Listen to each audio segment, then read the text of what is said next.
Bienvenue donc à cette deuxième grande conférence de la Chaire de recherche du Canada en études cinématographiques et médiatiques, dont je suis l'heureux titulaire. Et je suis très heureux donc d'avoir un invité très spécial à vous présenter. Mais avant, peut-être une mise en contexte. Vous remarquez donc que le nom de la chaire comprend une référence aux médias. Je remercie Donald d'avoir mis le sigle le logo de la chaire là. C'est un peu petit, mais bon, ça va. Donc, études médiatiques, études cinématographiques et médiatiques. Déjà, c'est une chaire donc, qui existe depuis un an et seulement, mais son titre, ou le nom qu'elle porte, est un nom qui fait preuve de l'esprit d'ouverture que nous avons de plus en plus en études cinématographiques. Il n'y a rien de révolutionnaire à faire ce clin d'œil aux médias, parce que, bien sûr, depuis longtemps, on s'ouvre aux médias, mais dans le cas de la première chaire senior de recherche du Canada en études cinématographiques, de l'avoir ouvert objectivement aux recherches en études médiatiques, est un signe d'ouverture et d'humilité, disons, dans la mesure où il y a 7, 8, 10 ans, moi en tout cas, ou ceux qui sont dans le même esprit que moi, n'aurait pas peut-être été jusqu'à là, puis il y a 20 ans encore moins. Mais aujourd'hui, donc, de plus en plus, il y a bien sûr, vous le savez, il y a une ouverture des frontières. On n'a pas le choix, elles se sont ouvertes d'elles-mêmes par l'intermédiaire de ce qu'on appelle la révolution ou le tournant numérique. Et cette ouverture des frontières-là fait que nous avons une plus grande conscience de l'hybridité galopante des médias actuellement, qui fait que les spécialistes d'un média, de l'audiovisuel, disons les choses comme ça, sont souvent ouverts de plus en plus aux autres médias audiovisuels.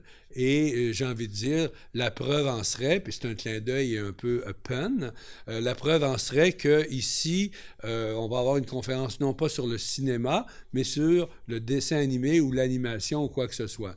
C'est vraiment un pun, mais en même temps, c'est intéressant parce qu'effectivement, le dessin animé, l'animation, je ne sais pas qu'est-ce qu'on dit en français, l'animation plutôt que dessin animé, parce que dessin, ça veut dire dessin. Donc, l'animation ou le cinéma d'animation, avec le mot cinéma, on prend la peine de dire que c'est du cinéma peut-être, mais d'animation. Donc, il y a comme une exclusion de recherche et tout. Donc, mais enfin, donc cette question de l'hybridité est très importante aussi dans la réflexion actuelle, mais elle l'a toujours été, sauf que maintenant, elle se fait plutôt à visage découvert et que les spécialistes des études cinématographiques sont de plus en plus ouverts à devenir aussi spécialistes en études télévisuelles, études d'autres médias audiovisuels. Donc, je suis très heureux d'avoir ici à vous présenter Donald Crafton, que je connais depuis longtemps. Je ne me rappelle pas depuis quand, mais depuis longtemps, on a eu à partager ensemble des discussions, des articles, des lectures, des collaborations. Et Donald, donc, est, pour bien le présenter, je dirais qu'il est Joseph and Elizabeth Robbie Professor au département de Film, Television and Theater, ce qui montre sa très grande hybridité, de l'Université Notre Dame, où il a été le premier titulaire d'un poste en études cinématographiques. Donc, il a du répondant historique. Il a enseigné à Yale University ainsi qu'à l'Université du Wisconsin avant d'être engagé donc, par l'Université de Notre Dame en 1997. Il a été le directeur donc à Yale, du Yale Film Study Center, et il avait aussi donc dirigé le Wisconsin Center for Film and Theater Research durant plusieurs années.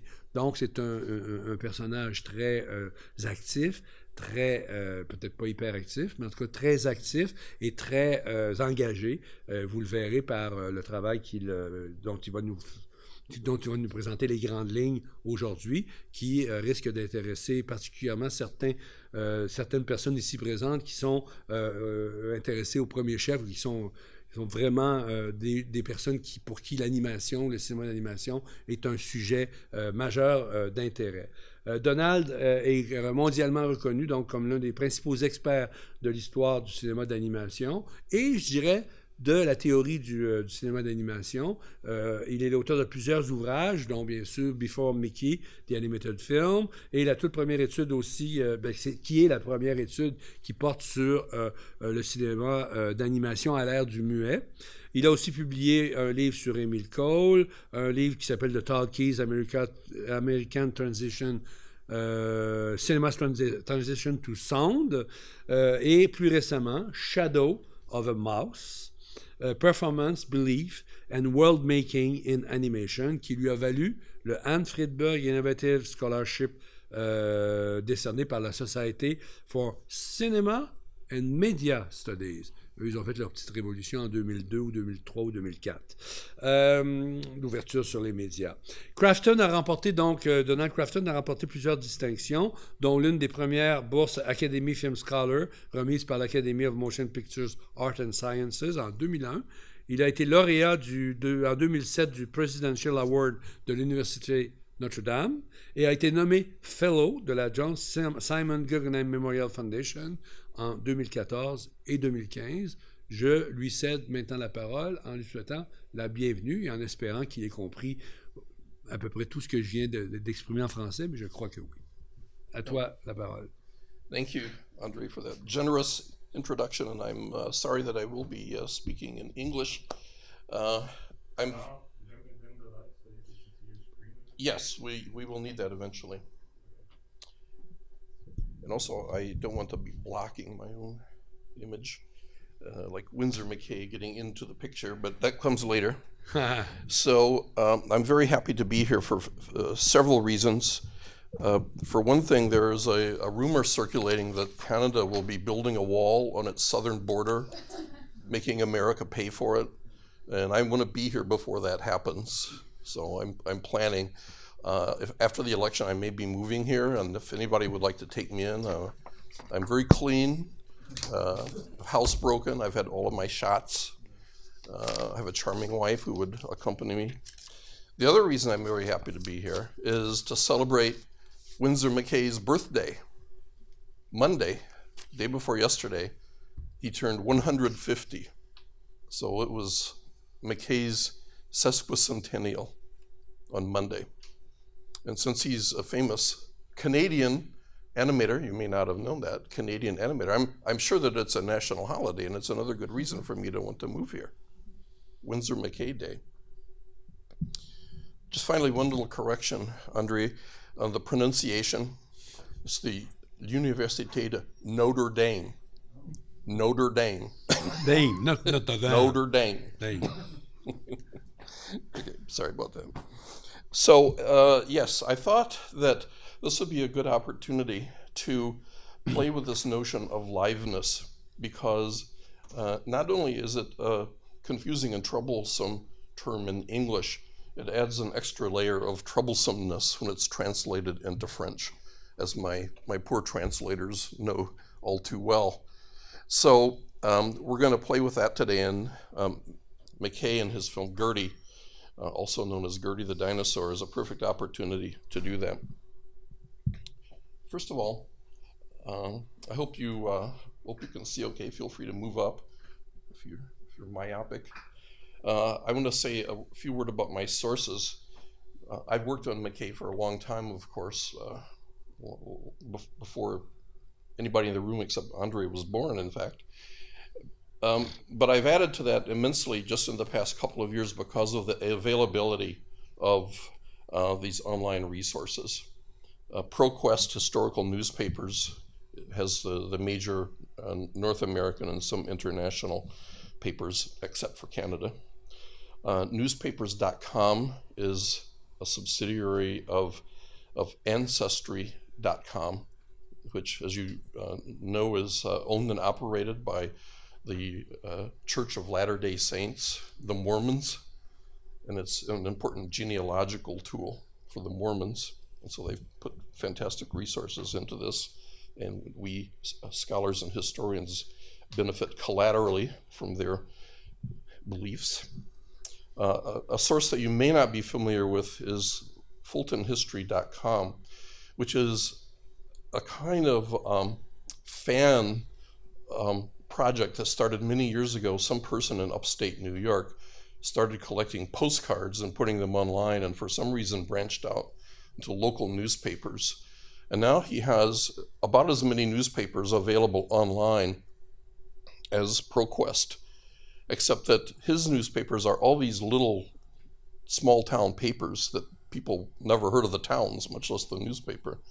So it's a very, very useful resource. Unfortunately, the scans are very poor. Many of the images are so out of focus you could barely read them.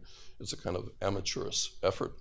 But it's very useful, especially tracking the early 20th century local history.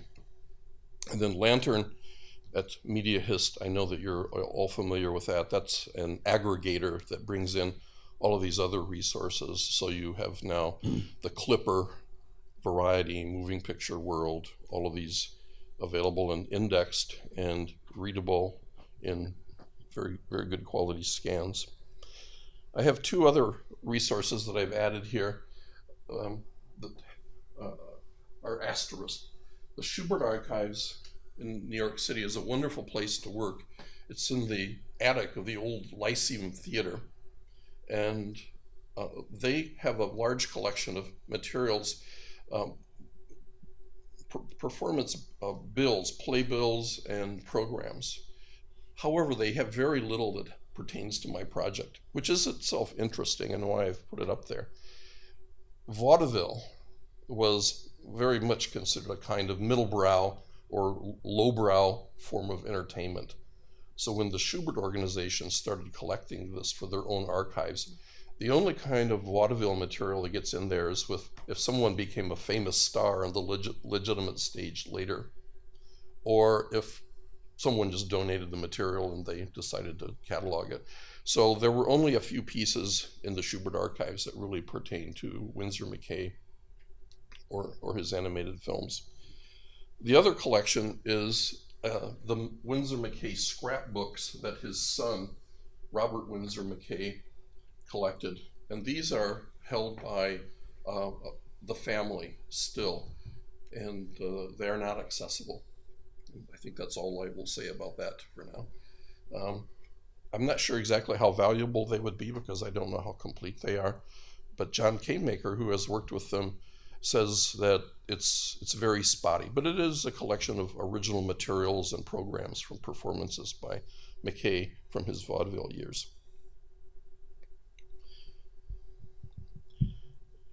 I always tell my students that when they're making a presentation that they should have 3 points, 3 ideas. So I have 5, so my bad. Today I want to discuss very briefly, because I do want to leave plenty of time for discussion later, these 5 aspects of the problem with McCay and Gertie and liveness. First, I want to talk about the historical context where live and cinematic performance became integrated and institutionalized in the form of theater known as vaudeville or music hall. Then I just want to have a straightforward chronology of McCay's on-stage appearances to the best of our knowledge, because this has not really been done before. Then in 1911, McCay started integrating cinema projections with his performance act. So that is a new period for him and for animation history and for film history and for vaudeville history that begins then. Then on the more abstract level, I want to discuss how this nodal point around 1911, 1914 brings up questions of agency and performance. And then finally, I'll introduce this vexing issue of liveness and what it means and what we can do with it.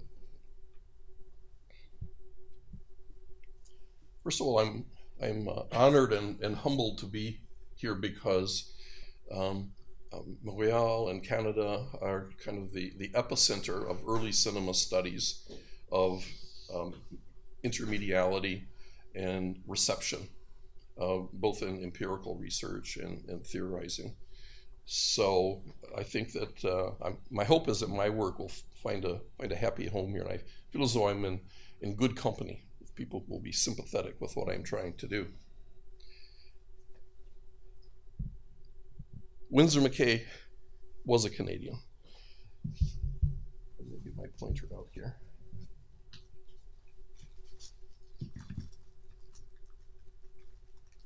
I suppose I could actually point, it's not that far away.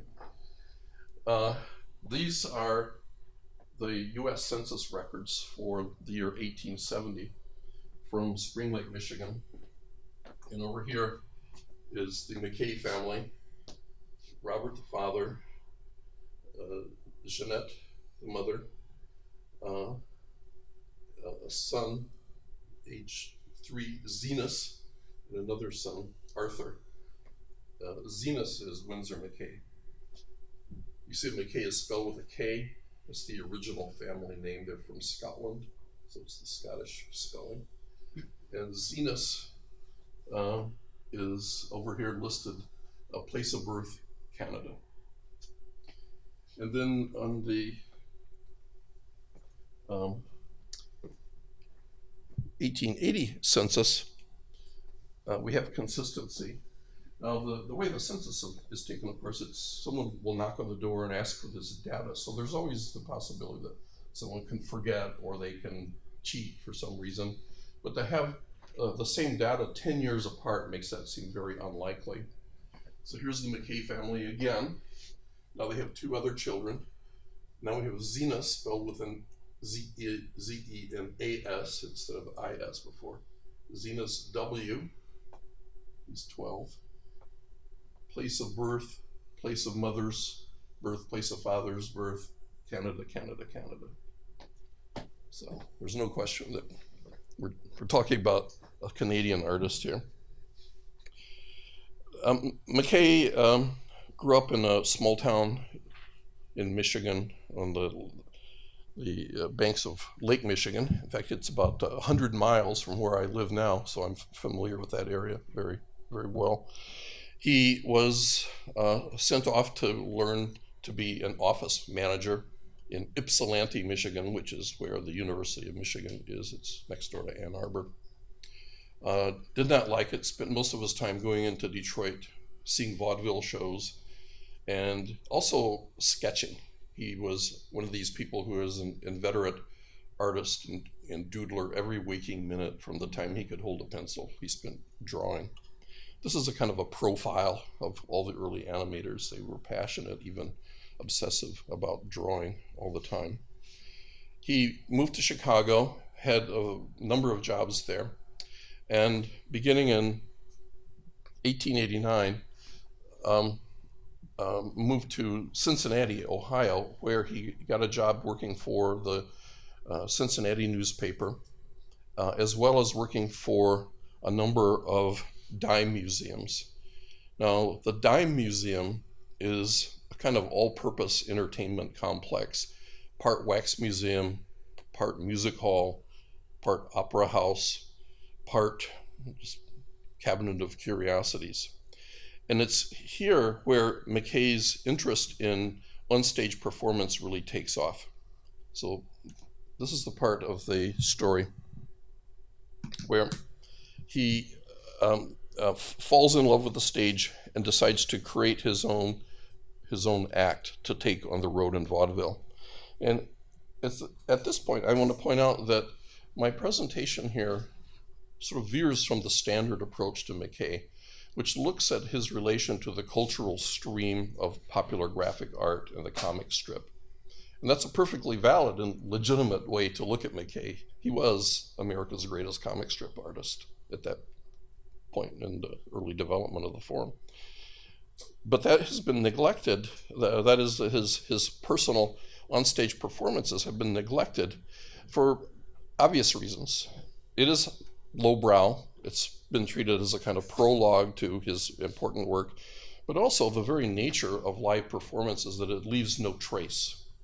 You know, we have the occasional program, we have one drawing showing what he was doing on stage, whereas his graphic art exists in archives, in newspaper morgues, online, on ProQuest. And so that has a documentary life that's easier for historians to work with. Whereas live performance, by its very nature, is ephemeral and elusive.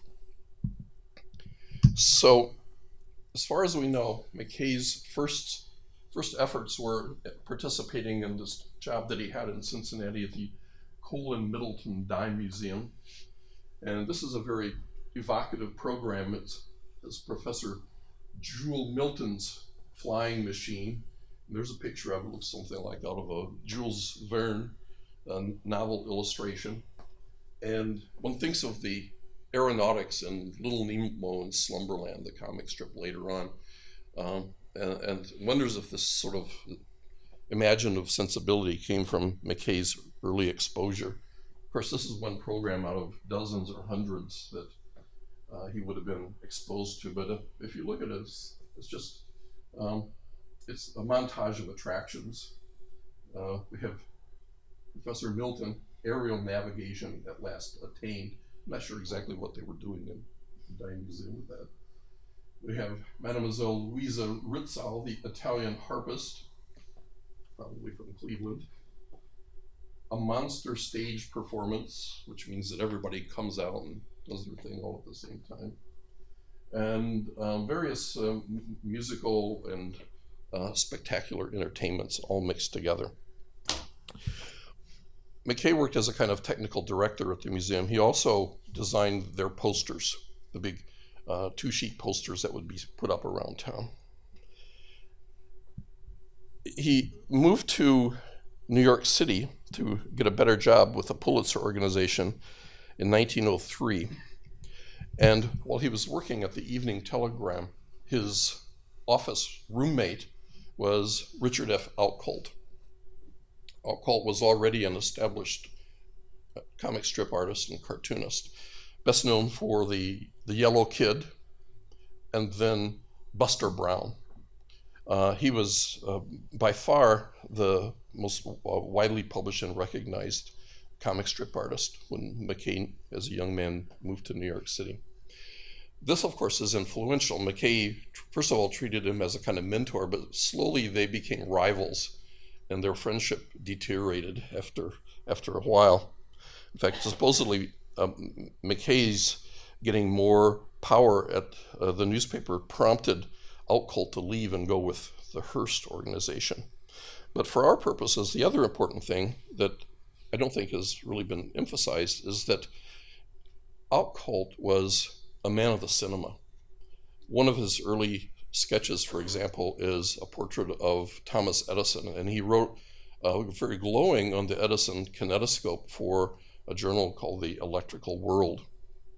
He also has a film made, an Edison film, of him making a caricature of Thomas Edison. There was a vaudeville performance of Buster Brown that Outcault went on the stage and performed, and that was filmed by Edison also. So with Outcault, you have a precedent for this intermingling of live, graphic, and cinematic streams. This obviously had to be an important precedent, if not an outright influence on McCay. McCay developed his own act, and this is a sketch from a Toledo newspaper, the only record that we have of what it might have looked like, called The Seven Ages. And this was a chalk talk, which was one of the very particular templates of vaudeville performance. It was called a mute act because typically the person didn't say anything. He or she, but almost always he as far as I know, would come out and there would be a little bit of a setup, and then they would draw pictures. And as you can see, McCay is erasing with a sponge in his left hand and drawing with chalk in her right hand very rapidly. So it is, in a sense, a proto-animated performance. If you've seen the J. Stuart Blackfin film called The Enchanted Drawing, it's exactly the prototype for what McCay is doing here. That's from the year 1900. Blackfin uses some trick photography, some stop-action substitution to make his drawings magical and change. McCay was doing it live, so to speak, on the stage. This is the act that he put together and pursued for about 6 or 7 years, apparently with making very few changes. He had a widely dispersed career as a lightning sketch artist. Here's a nice picture from John Kaymaker's book of the Keith and Proctor's Fifth Avenue Playhouse in New York City.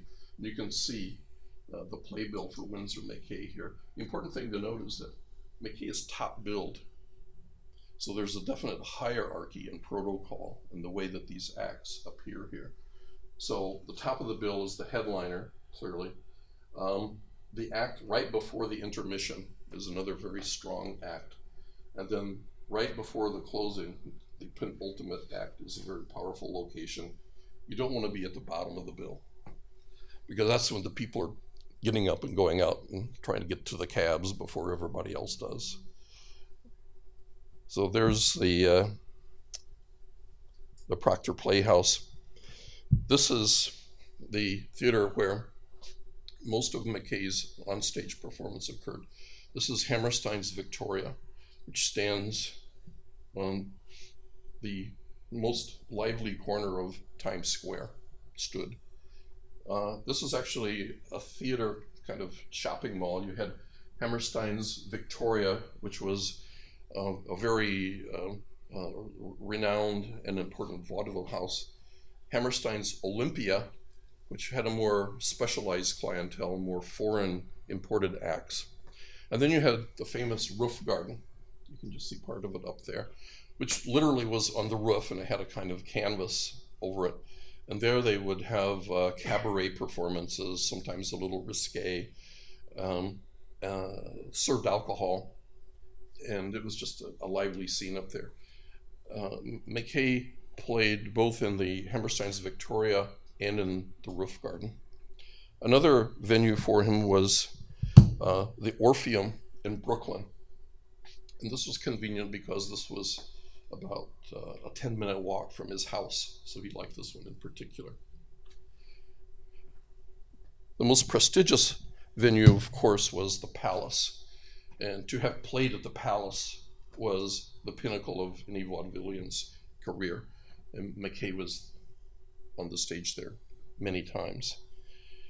So from 1906 to 1910, based on a survey of these newspaper sources, he is appearing in all of these far-ranging places on a pretty much monthly basis. He had an agent named Jules Ruby, who was a fairly well-known and outspoken theatrical agent. And McCay worked on the UBU circuit, the United Booking Circuit, which was the Keith Albee chain of theaters. I won't go into too much of a digression, but that itself is an interesting story, and there was all kinds of blacklisting going on. If you appeared at a house that was not affiliated with one of the other circuits, you were blacklisted from the other circuits, and so it was very complicated, but essentially irrelevant. Now, as part of his performance career, of course, McCay came in contact with many people who would become instrumental in changing vaudeville, but show business in general, and many who would appear in the movies when the movies came.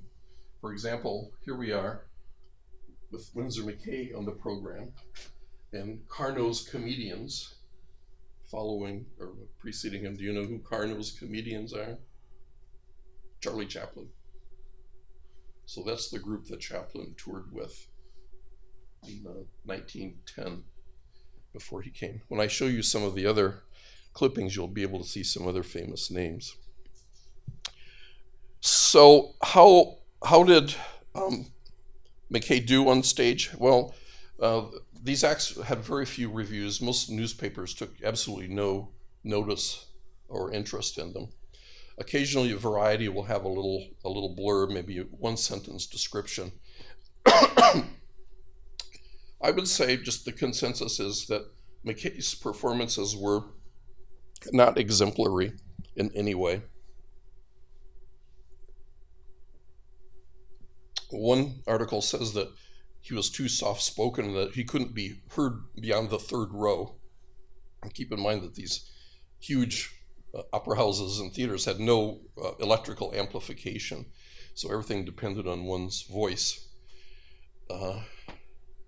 Winsor McCay was less than 5 feet tall. I don't know what that is in metric. About 1.5 meters tall. So he's a very small statured person. So I doubt if he could project to the second balcony of Hammerstein's Victoria very well.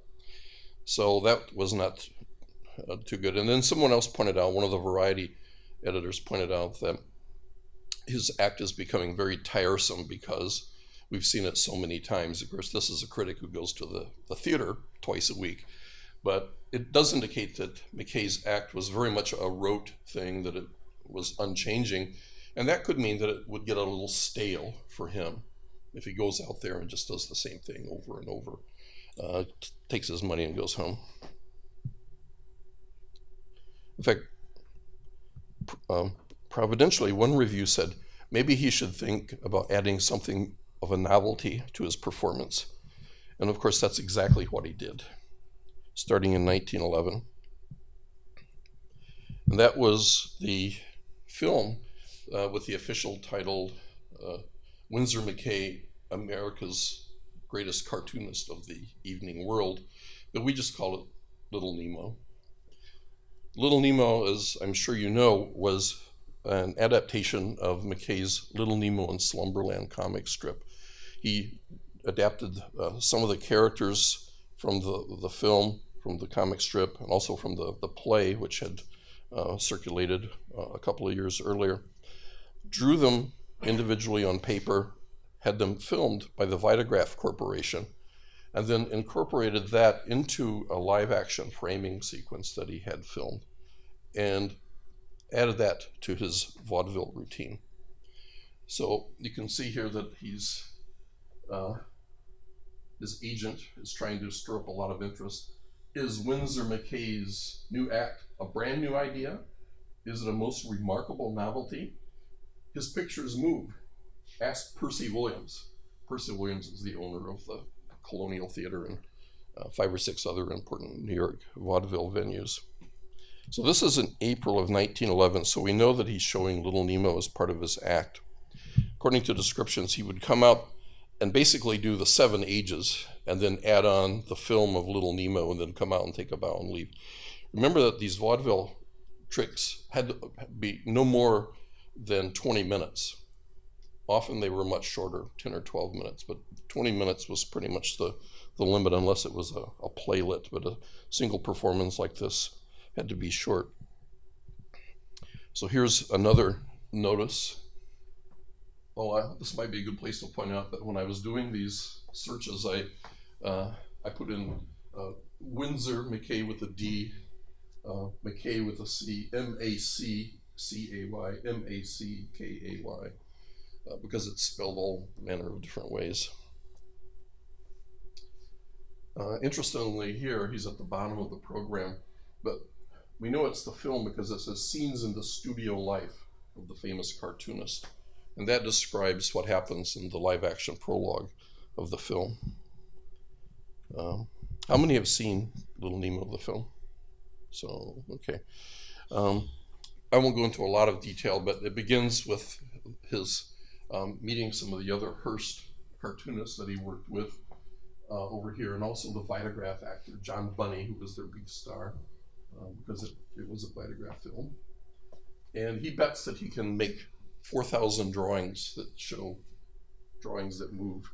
So we see him very briefly performing as a sketch artist at the board. Then we have this fanciful scene, which is hilariously funny, of them bringing bales of drawing paper into his studio and barrels of ink, and his this whole setup. And then he starts the film with this emblematic scene where the character says, "Watch me move," and then the animation begins and he starts to move. So it is a kind of curtain-raising, very demonstrative act by McCay.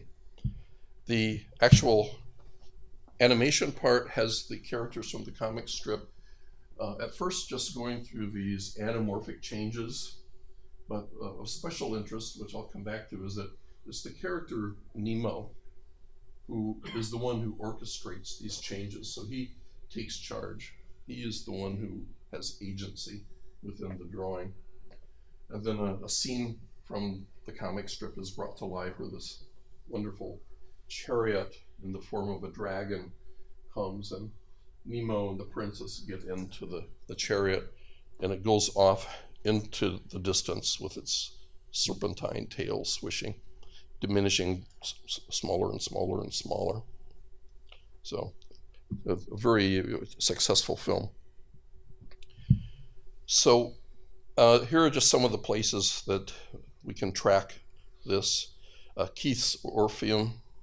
The cartoonist draws some of his familiar characters and then has a picture machine put them into motion. The Palace in Chicago, Buffalo. And then in April of 1912, McCay introduced a second film called The Story of a Mosquito. And this is another hand-drawn animation, and it's about a sleeping man who is bedeviled by this mosquito, drawn in actual size. If you're asleep and you're sweating and a mosquito biting into your neck, that's what it feels like. Very technically accurate animation, movement, and even some simulated camera movement. But it's all drawn frame by frame on individual sheets of paper.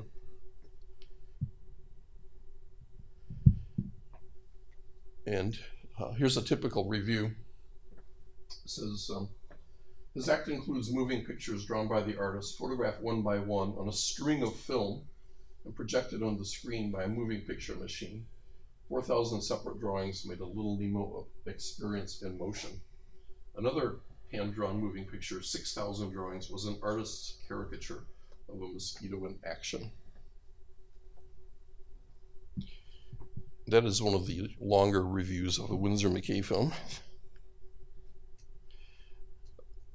Again, very important venues for The Story of a Mosquito. The cartoonist of clean imagination presented his unique entertainment, which is now one of the best liked in vaudeville. And then this is an interesting little digression that this review adds on for this performance. This is for the whole program. Movies were given as usual. Most of the audience stayed until the screen bade them good night. So I don't know if you are familiar with the film history debate on the chaser theory about movies being added on to the end of vaudeville programs to clear the house so they could clean it and bring on the next act. This suggests that in 1912, movies had been pretty much completely integrated into vaudeville programs, and the existing paper programs substantiate that. And that, in fact, they were added at the end of the program, maybe not even in print, as a way to get people to leave without having them all get up and leave at the same time. So his act continued throughout 1912. In 1913, he seems to have very few performances. And the reason for that is that his employer, William Randolph Hearst, became agitated that McCay was spending so much time out on the road and away from his primary work, which Hearst regarded as drawing political cartoons, that is, the one-panel cartoons that would illustrate the current political event and visualize the editorial view of the newspaper. So he basically put McCay on a leash and said that he could only perform very rarely and would have to get permission, and it would always have to be in New York City. So this is one of the few documented performances in 1913 at the Victoria, and the reviewer said, McCay may be numbered among the biggest hits of the evening with his cartoon moving pictures. Then the big news comes in July of 1913 when Variety issues this, what we would now call a press release or publicity plant from McCay or from Jules Ruby, his agent. Picture of 10,000 sketches, a moving picture made from 10,000 pen sketches by Winsor McCay, the cartoonist, will be shown by the opening of the theatrical season. For his subject this time, Mr. McCay has selected a prehistoric mammoth of the sea, intermingling with that a mastodon and comedy.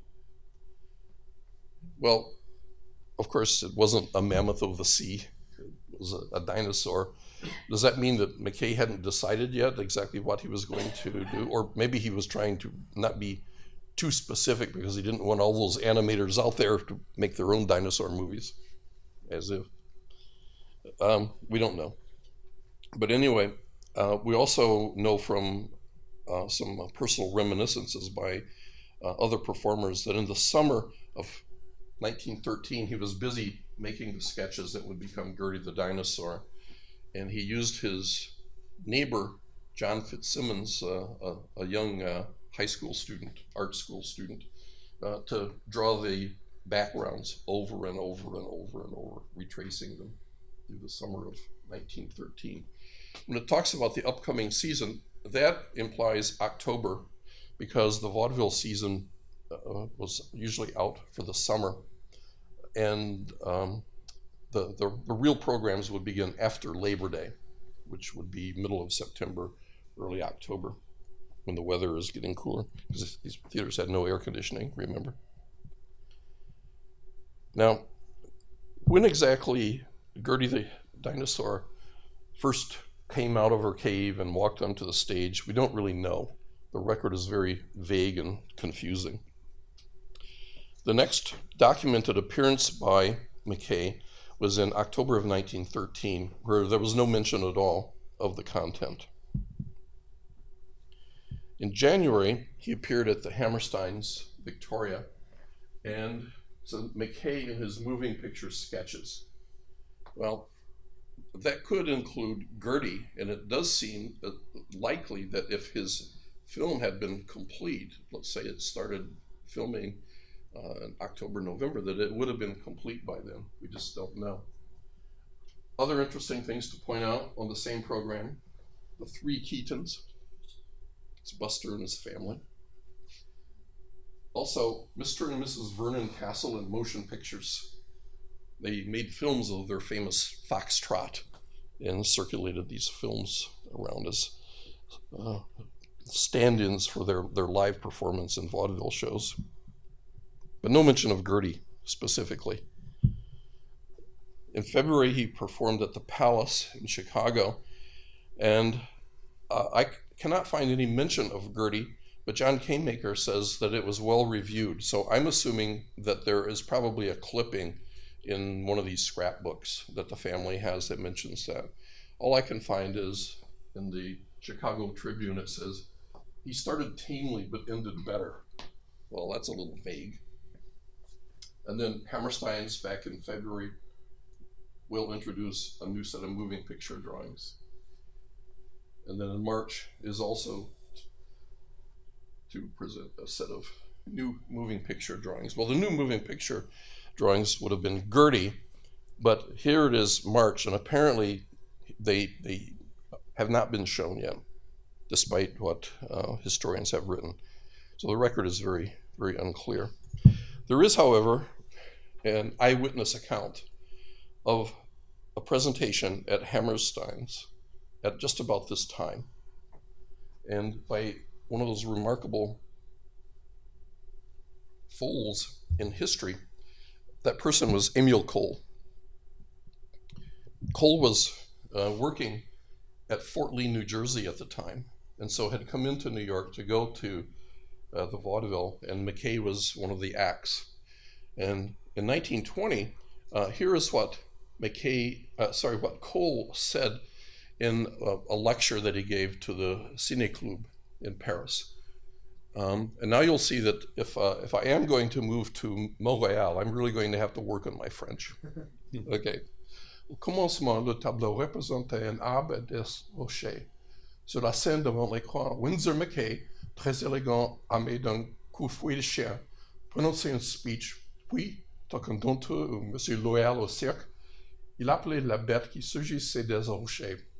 Alors et toujours au commandement de l'artiste, c'était tout un travail de haute école, de très haute école, qui se déroulait. L'animal dansant, tournant et finissant par avaler d'arbres, rochers, et venant à la fin s'agenouiller devant le public qui pouvait applaudir à la fois l'œuvre et l'artiste. C'était très intéressant aussi pour Winsor McCay, qui ne quittait pas le théâtre sans être lesté par le casier de quelques jolies gravures sortant de presse de la National Banknote Company, autrement dit, le faux joyeux dollar. So.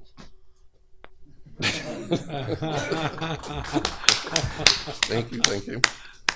So, a very important observation by Emile Cole. One is that McCay is in the role of the animal trainer, dompteur. Second, he mentions that McCay and Gertie come out for a curtain call after the performance. And you think, well, how could that be? How can they could come out? And you know the film, Gertie the Dinosaur, and there's no curtain call at the end of that. So what is Cole talking about? Well, he's talking about Gertie's curtain call. And we have the drawings that exist, 14 drawings of Gertie coming back onto the set and bowing to the members of the audience.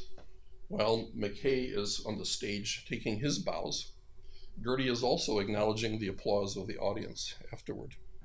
So I will come back to this. So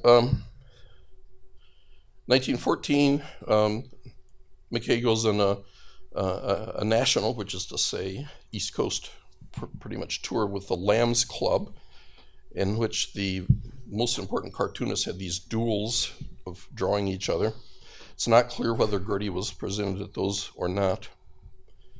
The first documented in-press announcement of Gertie is from July at the New Brighton Playhouse, Brighton Beach, again not far from where McCay lived. This is a summer place, sort of like the Hamptons are now.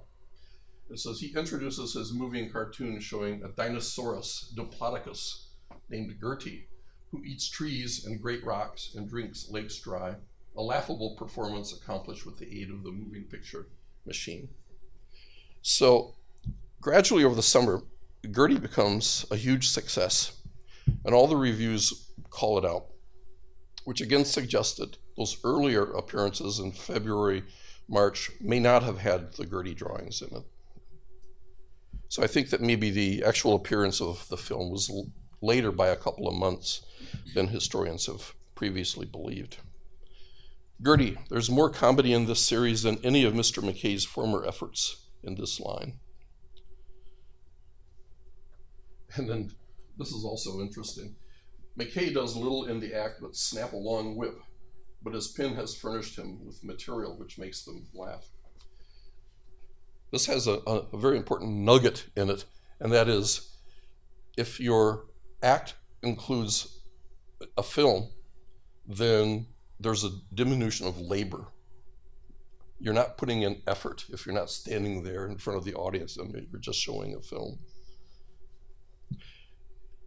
So either by his own initiative or whether he was recruited, in October of 1913, William Fox of Fox was approached by McCay or his agent to make a filmed version of the performing act. And so Winnie Sheehan, who is Fox's general manager, wrote to the American Museum of Natural History asking permission to film what would become the live-action prologue there. It says, Mr. Winsor McCay, the artist, has brought back the Dinosaurus to life with a series of 10,000 hand drawings. the drawings have been assembled as to make a motion picture of the Dinosaurus. No artificial lights of any kind will be used. We simply want your permission for a photographer to snap Mr. McCay in front of the Dinosaurus skeleton. Well, that's a little misleading because they didn't use any lights, but it was more than just a photographic shoot, of course. And then the head of the museum wrote back and said, well, as long as you don't disrupt things and if you don't use any lights and you're in and out, yes, go ahead and do it. So this helps us date the actual filming of the prologue. You can do that by looking at the foliage on the trees and the fact that they're wearing winter coats, and then going back and looking at the weather reports for late October and November.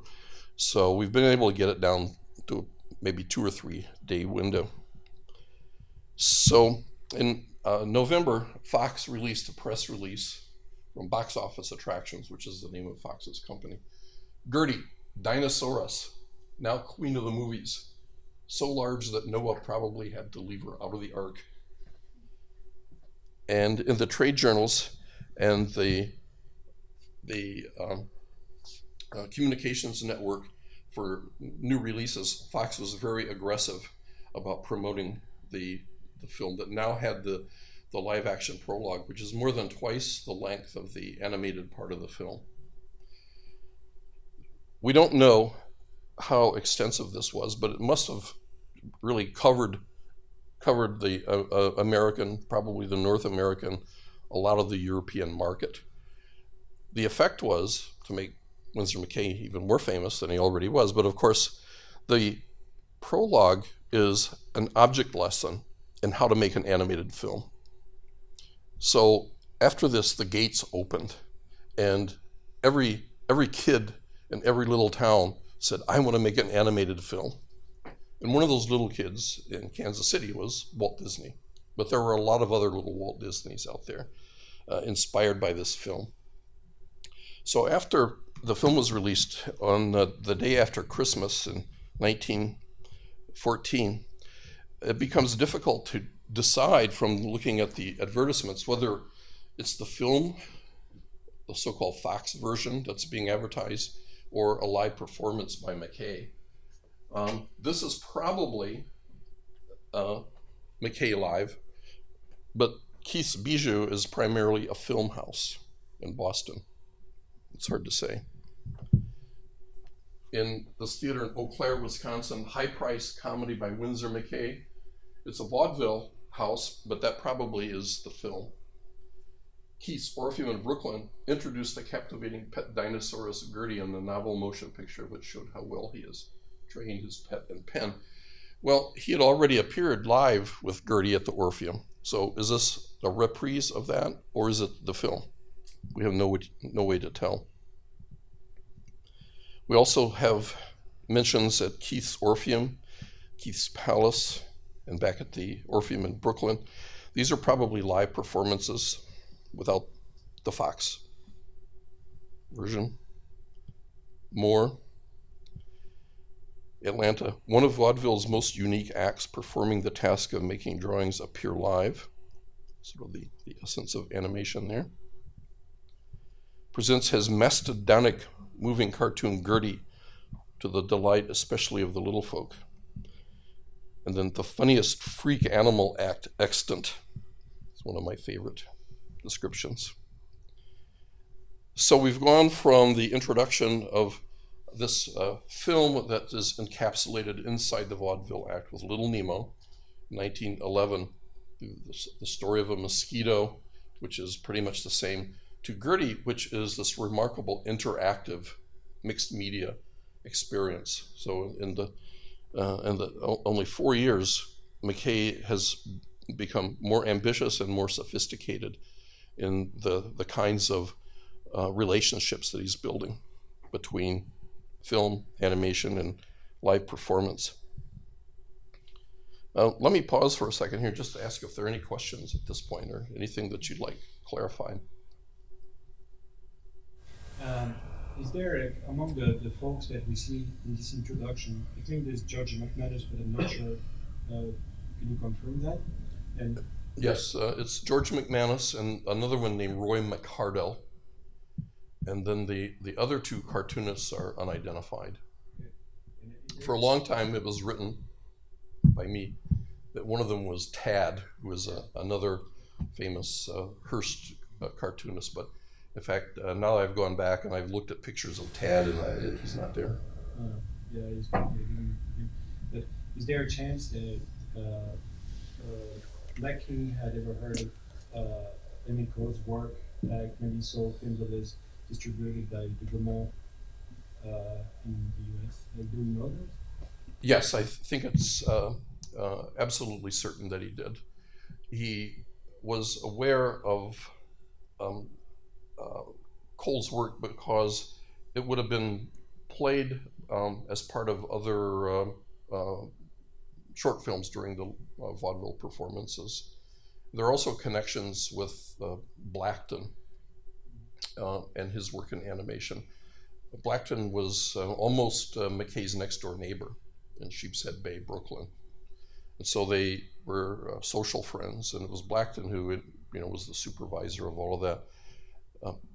Blackton certainly would have known of Cole's work because many of Cole's early films were essentially pirated versions of things that Blackton had done. I'm sure he would have been aware of that. The Cole films were distributed in the States by Pathé after 1910, but before that by George Kleine. So they were circulating independently, but the vaudeville houses did rent a lot of them to show. In terms of the specific references, like, I saw this funny movie by a Frenchman, there's nothing like that. And do we know if John Randolph Bray, the other animator that was pretty famous in the 1910s, do we know if he actually met McKay and knew about his work? Because I've always been fascinated by how Bray started his work pretty much alone, without any connection apparently. And all of a sudden came up with these things. It's kind of strange to me. Yes, it's a very good point, very good question. In the same lecture that Cole gave in 1920, he talks about a young man with glasses coming out and looking at his work very intently at Fort Lee, and then going off and making his own films. And I originally hypothesized that might have been Raoul Barre. John Kingmaker, though, believes that it was Bray, and that it was Bray who essentially stole his techniques and his ideas. And I would say that that's more compelling because, in fact, Bray's films were so closely related to McKay's techniques that he then sued McKay. That is, John Randolph Bray sued McKay for stealing the ideas that he had stole from McKay. And then, as you know, it was eventually settled out of court, and Bray paid Winsor McCay royalties for those licenses until they expired in the 1930s. I also read that Bray wanted to patent some of the techniques or technologies, but I'm assuming more techniques. Yes. That McKay was using, but I was wondering what kind of thing did he try to patent? Yes. If you've seen the Little Nemo prologue, he looks at the drawings with this flipping device. So that was one thing that he called for in the patent. Also, the McKay, of course, who was a graphic illustrator, used the techniques that you would use to communicate with the print room at the newspaper. So he had a system of registration points on the corners of the drawing. So Bray patented that. And then the other thing was the using a lithographic technique to replicate the backgrounds, which was not from McKay, but that was from Earl Hurd, somebody else he stole from, and then who later partnered with. Yeah. It was nasty, very nasty back then, unlike today, which everything is calm and polite. Well, let me turn now then to this question of animation and agency and performance. Agency for our purposes is defined as control of technology, of economics, of power in a general sense, but also artistic agency. What I'd like to do now is look at the animated portion of Little Nemo, not with the prologue, but just commenting on the animated part. So McCay pictures himself within the story as a master technician. He's supervising the projectionist here. He's going to show the film. He brings in the buddies. And, there's George McManus back there. And the film starts and we seem to see the character flip draw itself. That is very much like Blackton did in his early films, like humorous faces, funny faces. And then we see the hand of the artist here, again, a template that Blackton had established.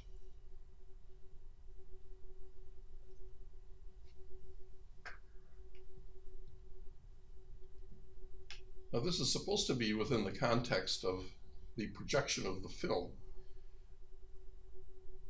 So it's a film of McCay's hand drawing, and then we see the drawing put into this apparatus that holds each of the individual cards. The camera tracks in. Watch me move, and then he does move, and again it has this coming to life quality. It goes from a two-dimensional drawing to a moving three-dimensional representation of a comic character. No backgrounds, but there's a very powerful sense of space and depth. And then the protagonist, Little Nemo, comes in, and he becomes the animator. And so McCay is animating the animator here.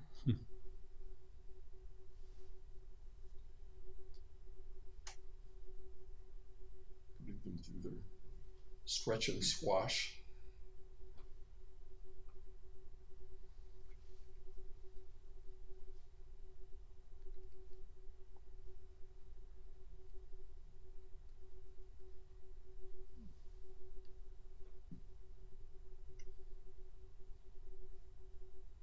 This is a learning experience for McCay because he's also using the same drawings over and over to create cycling and to establish a certain timing.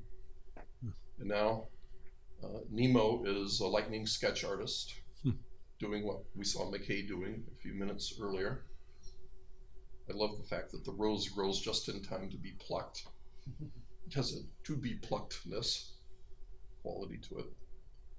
There's the great chariot. And the coloring is very close to the coloring of the comic strip, all applied by hand, frame by frame, of course. And there's that extraordinary perspective.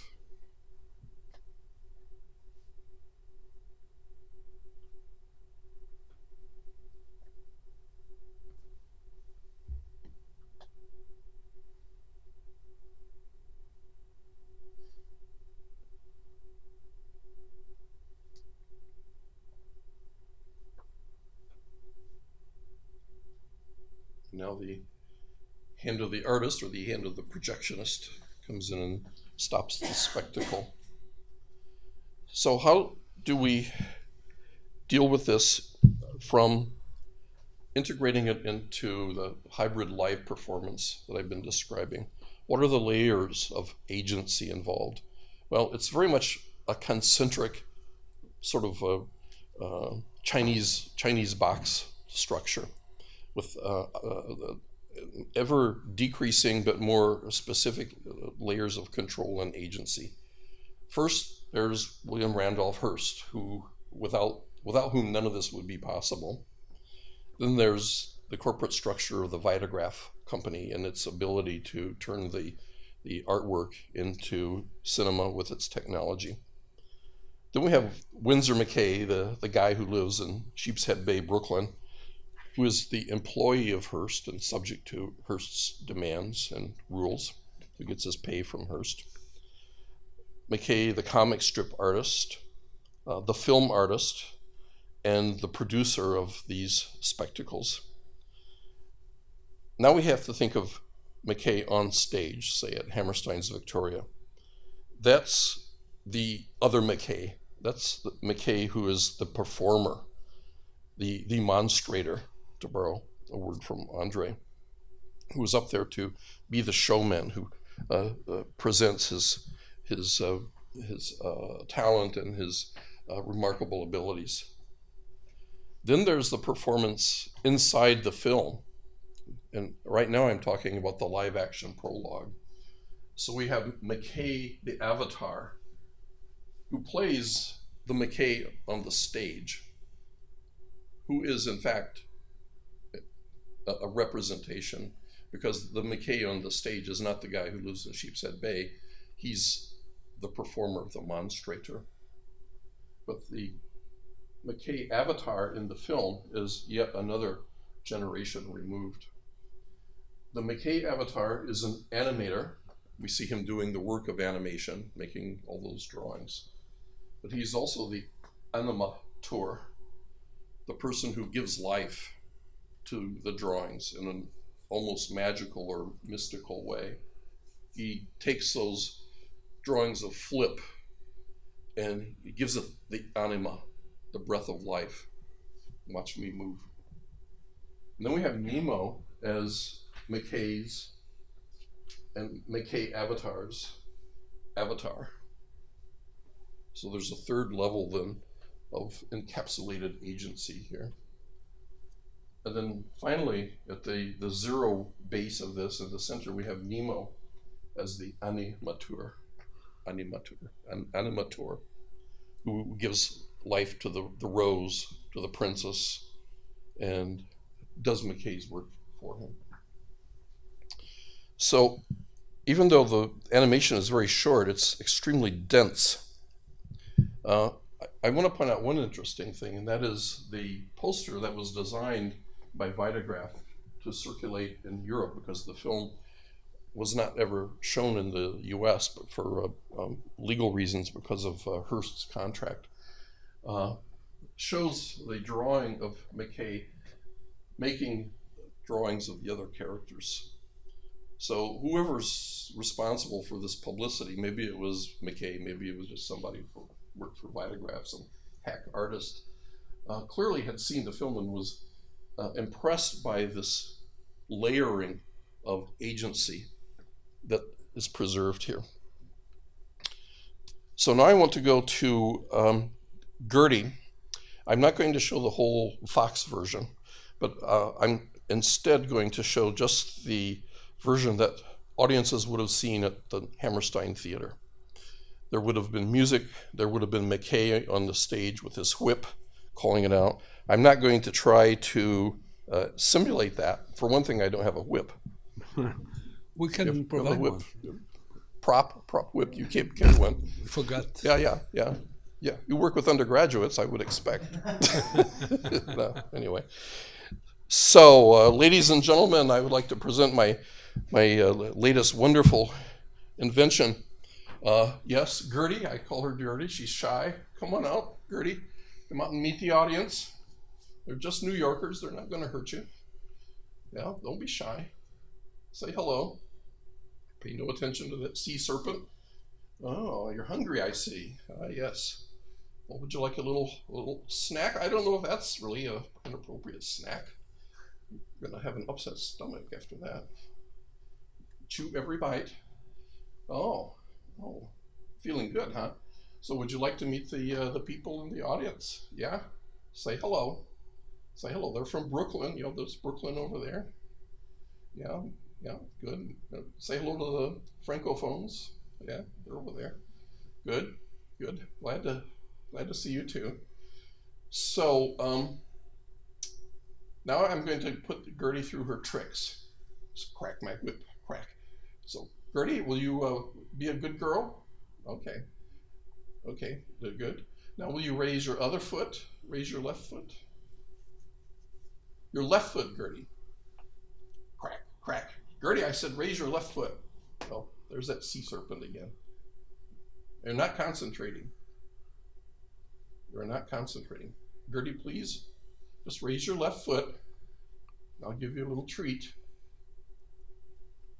Oh, she's difficult. Oh, bad, Gertie. Don't you ever snap at me like that again. I will not feed you. Okay, well, here. Take that apple. Feel better? Okay. Now will you raise your left foot? Please? Thanks. Let's give her a big hand. Woo! Oh. I guess that apple just didn't do it. Still hungry. So next, I think Gertie would dance for us. Could you show us your stuff? We want to have a nice Gertie tango here. Now what are you looking at? Oh, it's Jumbo from the circus. Jumbo, what are you doing in here? You're not supposed to be here. Now you be nice, Gertie. It's just little Jumbo. He weighs 40 tons, but he's a lot smaller than you. Treat him nice. Don't be bad. Oh, Gertie, please. Oh, how could you do that to poor Jumbo? Oh yeah, now you're feeling good. Okay, let's get back to that dancing. Let's go. Do a little tango here.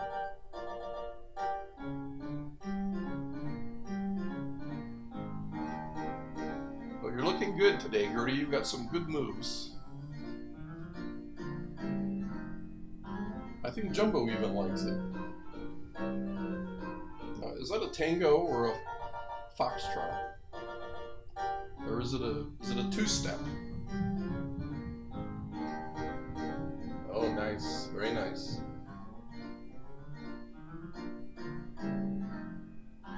Vernon and Irene Castle have nothing on you. Jumbo, now you're in for it. Now you're going to get it. Oh! Just missed. Okay. Oh, that was exhausting. Why don't you have a little rest? I could tell you're out of breath. Just look at the puffing and puffing. Are you feeling better? Oh, you got a flea. I didn't know that people with scales had fleas. I thought that was just mammals that had fleas. Oh, did you see that flying lizard? Of course. Are you sure? Are you in the habit of seeing things? No. I can tell you just drink water. Speaking of, you must be getting thirsty with all that dancing and rock throwing and tree eating. Why don't you have a little drink? Don't worry about that lizard. I don't think it's coming back. Curse that flea. Oh, you're so thirsty. I can see your belly's getting bigger as it drinks up the water, and the earth is starting to crumble because of your weight now. You are really tanking up. Well, I think our act is over. It's time to get out. So thank you, folks. Thank you, Gertie. It's good to see you. Good night. Drive carefully. Bye-bye. Now you're supposed to clap. Oh, you're so kind. You're so kind. So, Gertie, why don't you come on back? You're still clapping. Thank you. We are so pleased to perform for you. Yes, you've been such a great audience.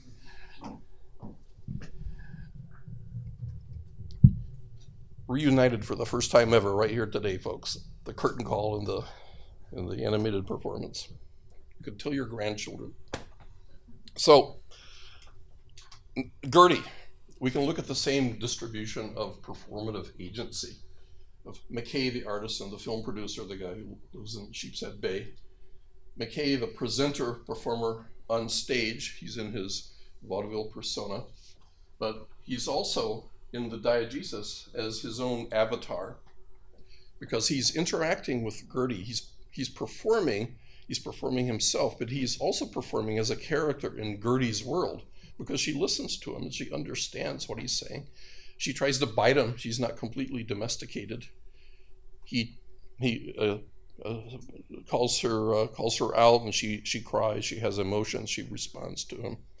So it's very much a kind of leveling of the two characters.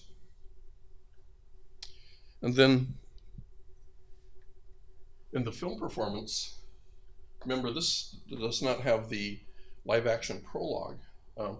We have McCay the avatar present as a performer on stage, but also within the diegesis, as I said before. So the on stage and the film performance are mingling and overlapping in a somewhat confusing manner.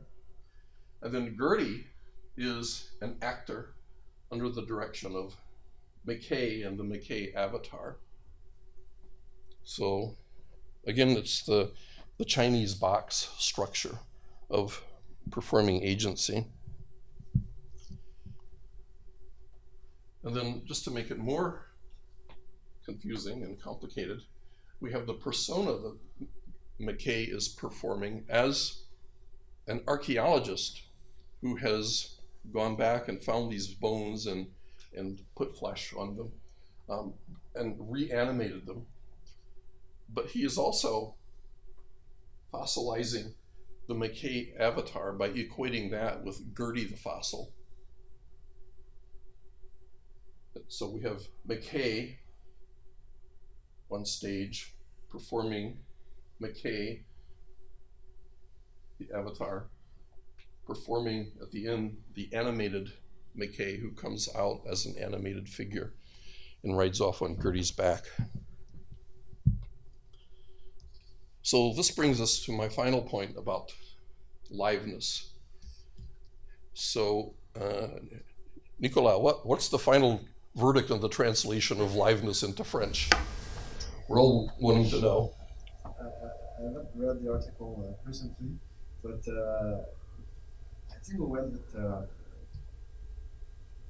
don't remember actually, Viva, I think, to adequate with the spectacle Viva, but I'm not sure. I can tell you if I read the book just Yeah.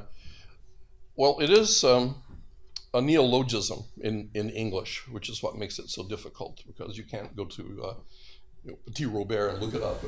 You Auslander? Yes, it comes from a theater historian and critic named Philip Auslander, who wrote a book called Liveness.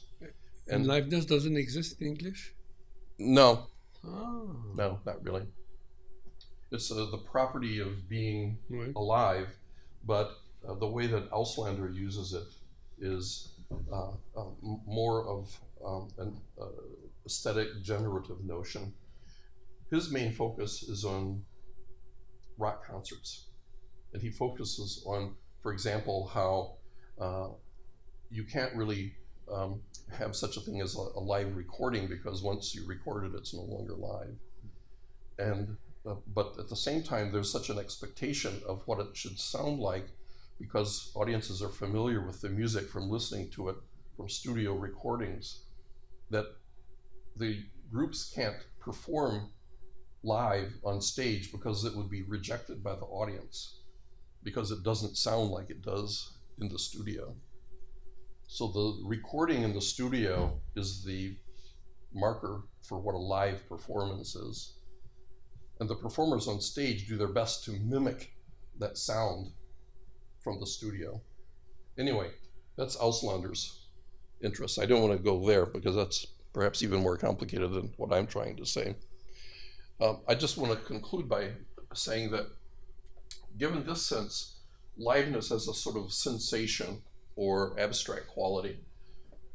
McCay the avatar and the animated McCay all have liveness, but it's unstable. It's possible to think about the animated dinosaurs being just as live as the McCay standing on stage, but and also the animated McCay at the end is less live, obviously, because he's a drawing, and yet has presence and performs like a sentient being. This relates to the theatrical aesthetic illusion. Yes, I know, but this disavowal, the suspension of disbelief. And many of you have read or even written about the way this pertains to the cinema of attractions. Magic, the whole enterprises of magic is devoted on this willingness to be fooled, knowing you're being fooled and yet at the same time believing it to be actually happening.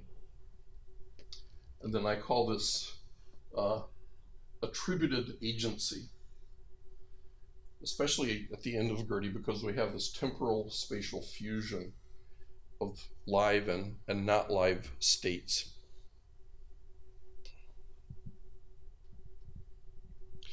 And then the curtain call, which ought to reestablish normalcy, bring things back and explain what is happening after we see McCay enter the screen and ride off on the top of a dinosaur, actually makes it even more complicated, because it appears to stabilize the ontological confusion between live and animated existence. But in fact, what it does is make it even more clear that Gertie is alive and responding to your applause. She can hear, she reacts. And McCay is still part of that animated world in which Gertie resides. So there is a very fluid ontological slippage there. Now the final point that I want to make about this, because I can see we're running out of time, is the equivalence of Gertie with a trained animal act, and the way that this becomes a sort of paradigm of the enterprise of animation in general. So it's a freak act. The freak act was something that Willie Hammerstein started to highlight things that have intense but limited interest. So a freak act would be an attraction of short-lived value. So we have Sylvia Loyal in Pierrot and his poodle and 70 homing pigeons. So we have one poodle, 70 pigeons, and one dinosaur on the same bill. This is interesting because these trained animals have their own sense of agency. McCay experimented with this specifically in a film that he made called Flip's Circus, where Flip comes out and tries to train this beast called the Whiff and Poof, and it ends up eating him. But trained animal acts are interesting in terms of their own agency. Here we have Roy Rogers and Trigger. Trigger is responding to Roy Rogers' training just like Gertie responds to Winsor McCay. Does Trigger have agency? Well, not if he's, behaving properly. But he really is an animal who just, he's in it for the oats, basically. But let's take a more troubling example. Siegfried and Roy, and they're trained lions and tigers and other animals. So do these animals have agency? Well, no, because they're domesticated. They're just doing what they're doing because of the need for gratification and for food, except when sometimes they do have agency. So when the tiger attacked Roy and severed his jugular and induced a stroke and made him lose the use of his arm, I think one would have to say that that tiger had agency. Ask Roy. I like the reaction of this woman when she sees the Roy. She can't help herself. So to close, I just want to give a sort of promo for a book. Maybe you know it, maybe not, I don't know. I'll send it around. It's the graphic novel called McCay, La Quatrième Dimension, by Thierry Smolderin. Jean-Philippe Bramanti is the illustrator. You all know this. Maybe you're already aware of it. Anyway, Winsor McCay is the protagonist, and the villain of the piece is William Randolph Hearst, who is this evil kind of Dr. Mabuse. But at one point, McCay is performing Gertie the Dinosaur at a very realistically depicted Hammerstein's Victoria in New York. Here they are. We can see what it looks like in the arena there. And there's McCay riding out on Gertie's back. The end comes up, and then we see the people leaving the theater. And then we cut backstage. McCay says, "Good job, Gertie. Good show." So, merci beaucoup.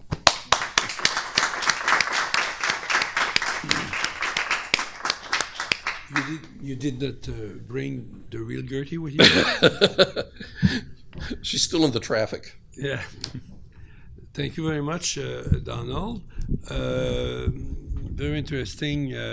I think one of the most interesting part of your talk, at least for me, is this combination of layers, addition of layers, which is very interesting because it's mixing the medias or mixing the languages and mixing the liveness, if I can say that.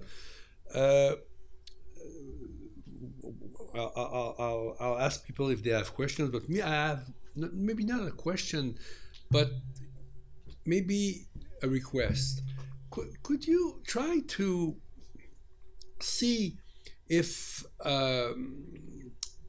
where you would position, I would say, Winsor McCay with this performance, alongside or in between, let's say, on one side, some of Méliès performances, with no exactly with liveness, but kind of mockery of liveness, and I would say Max Fleischer brothers with out of the Inkwell. Coco the Clown. I'm not sure you will see what I want to express, but there is something like not even really a continuity with that, not at all, but there's some parenté in French, some parenthood in between those three kind of performance, I would say. Yes, I absolutely agree. And in fact, if I can give myself a plug at the Cinémathèque Québécoise on Friday at 7 o'clock, I'll be presenting a show called The Hand of the Animated Artist. And one of the films will be Coco the Clown, filmed by Max and Dave Fleischer, that very directly addresses this. Méliès, I would argue without thinking about it too much, is in fact doing what McCay is doing avant la lettre, in the sense that, at least in the early days of his presentations, we would have seen him on the stage at the Théâtre Robert Houdin, presenting his magic tricks, and then presumably the screen would come down and he would perhaps introduce it and then disappear for the night. I don't know. We don't really know much about the theaterography, or whatever one might call it, the dramaturgy of Méliès, unfortunately. Again, because there are no traces, to resurrect. But you do have the same kind of ambiguity about this person that we have just seen next to the screen, on the screen, and in the screen, and in the action. And we have seen him, and this is conjectural, of course, we've seen him doing one kind of prestidigitation before our eyes, and then we see him doing a completely different kind of prestidigitation on the film. And I would say it's that gap between the magic that we've just seen him perform and the magic that we're seeing him perform in the cinema that creates exactly this crisis of liveness that I'm trying to describe. Because in a way, Méliès has more agency as a film character, as Méliès' avatar, than he does on stage as Méliès the magician. When we see him on stage and he makes the lady disappear, we know it's a trick. We like to believe she disappears, but we know that she's, behind a black curtain in the box, or under the trap door of the stage, or something like that. Or Pepper's ghost illusion, however it was done, we know it's a trick. The trick's on us, as Tom Gunning would say. In the cinema, though, we don't know what the trick is, at least in the early history of Méliès's films. So it didn't take long for people to intuit the stop action substitution trick, I suspect. But it's that ambiguity. If I can condense what I'm trying to say here, my point is that it's not only in the apparatus, but it's also in the perceiver, in the audience, and this notion of belief, of believability, and seeing what you want to see, but of course being directed.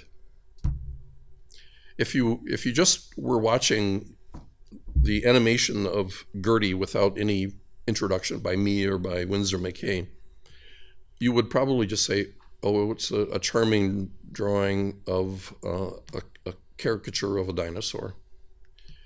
But what McCay does is to provide the rationale and the spatial environment for it on a stage. So seeing it on the stage of the Hammerstein's Victoria is very different from watching it on your laptop or even seeing it in here, although the projection is very good in here. Nicolas, did that Yes. answer your question? And Coco the Clown? Oh, Coco is probably the institutionalized version of what McCay is doing here. The Out of the Inkwell became the topos, and it was variations on a theme over and over again, where Max Fleischer is performing the Max Fleischer avatar in the film. He draws Coco with his ink, and then it comes to life, much the way that Gertie comes to life here. And then what is important, one of the important things about the Out of the Inkwell sequence is that it builds up this notion that the drawings have a life of their own, that they have their own agency. So just like Gertie snaps at Winsor McCay, she can be aggressive. And just like the tiger can attack Roy, Coco attacks Max over and over again. In the end, usually Max has the last word because Coco goes back into the inkwell. Yeah. So it's a limited freedom. And what's interesting? I'm sorry. I think it's a paradigm of the Soviet. I think it's a paradigm of the Soviet Revolution of 1917. But I digress. What's interesting in there is that thank you. It's interesting to see. I don't know the history of the bande dessinée too much, a little bit, but not a cartoon either, but an animation either. But what is interesting is that it's all this says, I think, I'm sure, here is, well, at least Out of the Inkwell, here is a personage, a character that is totally made by the hand of the man. Mm-hmm. But then, with this scenario, this action, reaction with the Max Fleischer, it comes to life. It's animated. So that's your concept of liveness maybe is also that, no? Yes. Okay. So they become autonomous. They liberate them. They free themselves from the mankind, I would say, yes, and they get to life. But at the end, it's got the last word. Okay, the man has the last word. But do you think it's different when we are confronted with these kind of characters that have their own autonomy, besides this animated pictures and animated drawings where there is no relation with mankind, I would say? How would you say that? You mean a film that doesn't have the artist avatar in it? Yeah. Yes, and I think that becomes a part of the narration effect of animation. So the presence of the artist, the hand of the artist, becomes institutionalized in the period of the Fleischer cartoons, but then just becomes part of cinema narration. So if we just pick a film at random, let's say, the band concert, the Walt Disney film. There's no sense of Disney's presence in that. There's no hand of the artist. But what there is the classic structure of the classic Hollywood cinema, so that it's a orchestration of mise-en-scène with long shots, medium shots, close-ups. The editing has a certain pace. The music has a certain quality. So there, the agency becomes live-action cinema in general, I would say. Good. Thank you. Nicolas, oui? Well, the first question, when you spoke about Walt Disney, you made me think of something else. I was doing research on the True Life Adventures of Walt Disney. Oh, really? And they made a lot of promotional videos where they actually try to remove some of the agency of those animals that were supposedly filmed in the wild. And then suddenly they try to describe them as characters. So there's this narration by Walt Disney himself, and saying, "Oh, this animal was very hard to capture. Look at this mother and her child." It's funny the way that this trope of early animated film comes back in the 50s, where it's like Disney pretends it's the actual animator of those wild animals. But Yes. It's only a Yes, it's as if you were trying to animate a dinosaur and have it behave properly. The classic example that I discuss in my book is the Rin Tin Tin, who is the star of Warner Brothers films in the 1920s.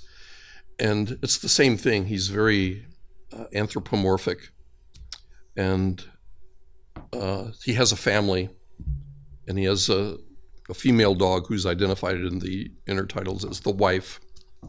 And then he has his family of the pups. And he goes out and he brings food back for them and everything. So he does everything but wear a suit and a bowler hat to be the breadwinner for the family. And Rin Tin Tin was enormously popular and received fan mail. And yes, he did reply. But there were 18 dogs that were used for filming the shows. And each dog was trained to have a certain behavior. And so when it was time for Rin Tin Tin to open the door, they would have the door opening dog come over and they would shoot the dog opening the door. And when it was time to jump from one rooftop for another, they would have the jumping Rin Tin Tin come on. Then of course it was all the montage of attractions after that. Yeah, well, to say it's like making editing with in actual life. Yes. My first question I had initially was about I know you didn't find a lot of articles or reviews of those performances by Nicky, but I was wondering what was the role of the projector in all this, because in vaudeville theater a lot of things could happen. And that's also an aspect of the liveness that is crucial. I mean, there's in the 1910s, the projector had to project this film, and problems can happen. Is there any mention? Was it always the same projector that was working with Nicky? It's uncanny, Nicolas, because I was just wondering that myself yesterday, to the extent that I went on Lantern yesterday afternoon, and I did searches on projector booth, projector room, projection booth, and nothing comes up at all in the film trade literature until 1910. And there the focus is all on fires. And it's all about, burning up the projectionist. Mainly. So from that I assume that most of these vaudeville houses did not have what you would call a projection booth, but they did have tech rooms in the back where the spotlights are kept, and storerooms that would have been very easy to install a projector there. You would just take it out and put a new one in. As far as I know, the first motion picture theater that had a full-fledged projection booth was the Mark Strand in Times Square in New York, and that opened in 1914. And that was also one that had two projectors, so that they could alternate the reels.